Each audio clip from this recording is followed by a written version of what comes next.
compound time signatures, they are always grouped in dotted beats. When it comes to compound time signatures, we always group them in dotted beats. So, you know that for every dotted minim, there are 3 crotchets, right? These 3 are grouped into one dotted beat, and the next 3 crotchets are grouped into the second dotted beat. So if you find the bottom number 4, you will most probably get dotted minim beats. If the top number is 6, it's a duple time signature. 9, it's a triple time signature. If the top number is 12, it's a quadruple time signature. So the bottom number, Americans like to use this as quarter notes. 4 is for quarter notes, 8 is for eighth notes, that means quavers, and then 16 is for semiquavers. That's why we call it 16th notes. On exercise 1, we have to write the correct number of dotted beats in each bar. So if it's 6, 8, you write 2 dotted crotchet beats and then do the same for the next 2 bars. If it's 9, 8, that means it's 3 dotted crotchet beats. And make sure you write the dot on top of this line. Let's check number 2. Here is a mixture of simple and compound time signatures. Write the correct number of beats, quavers, crotchet, dotted minims or minims in each of the following bars. You have simple time signatures also in here. So that's one little thing you need to remember. When it comes to 3 quaver beats in a bar, you want to beam them together. Number 3, we have write the correct time signatures.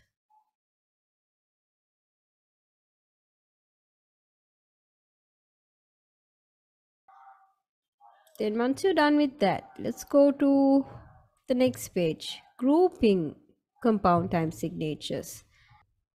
When it comes to grouping, we always group according to each dotted beat.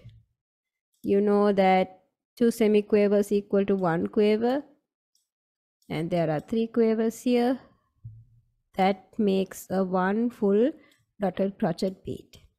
Even if it comes to semiquavers, you have to group them according to 1 dotted crotchet. Let's take a look at your exercise on page 10. This is where you have to add the bar lines with the time signatures. For 6, 8, you can draw the bar line here. Then 2 groups. Each bar has 2 dotted beats. If it's 9, 8, it's 3 dotted crotchets. So here's 1, 2, and 3. There's another thing we need to remember. If it's a dotted crotchet plus another dotted crotchet equals to, now you know that crotchet plus crotchet equals to minim. So if the dotted beats are added together, you also have to add a dot to the total. So 2 dotted crochets equal to 1 dotted minim. You can think 2 dotted quavers equal to 1 dotted crotchet, like that. So always your answer will have a dotted beat. So here we have a dotted minim. That means 2 crotchet beats in a bar, 2 dotted crotchets, and then there's a group of 3 quavers here. So there's 3 here, and then 3 here, like that. So again, second one also same. Carefully do your math and complete these exercises according to the time signature. You can double check your answers with the last bar. If your last bar has 3 dotted crochets, that means most of your middle sections are correct. So always look at the way they are grouped together. We don't add bar lines in the middle of a grouping of notes like this. So they are grouped together according to dotted crochets. Let's go to page 11. The following music contains mistakes in the grouping of notes. Write it out correctly. You know that we don't add ties inside a bar.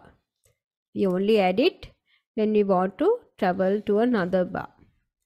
So we have to remove this. I can see some mistakes here. So you can remove this tie and look at the way they are grouped together. We can group these 3 quavers together, and here we can just add a crotchet instead of the tie. And here also we have to group these 3 quavers together. Now we found our mistakes. Let's write it down.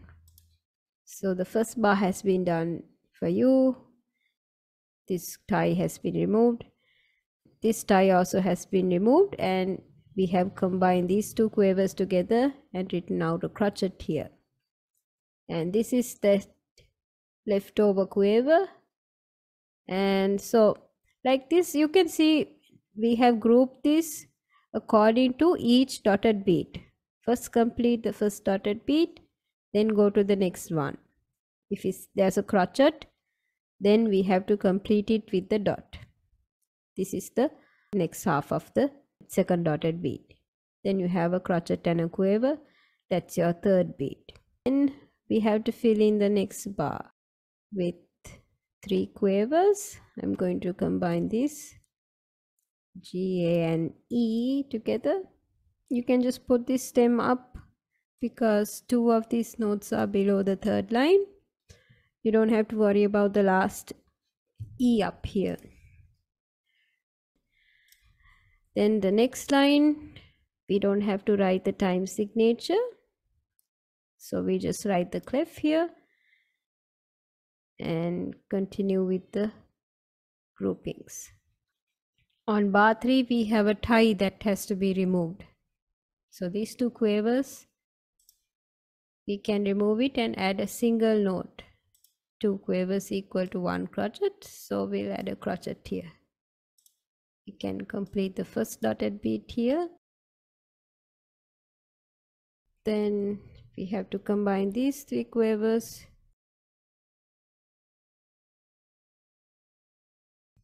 So that's it. We are done with that question. Check out the second one. So the second question has a time signature of 6/8.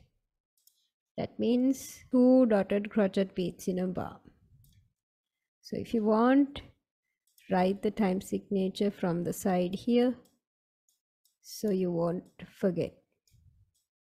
When it comes to dotted beats, we have to have 3 quavers to complete 1 dotted crotchet. So we need to join these 3 together, and for the second dotted crotchet we need to join these 3 together, and here and here and here. So now let's try writing the notes. Write the time signature down.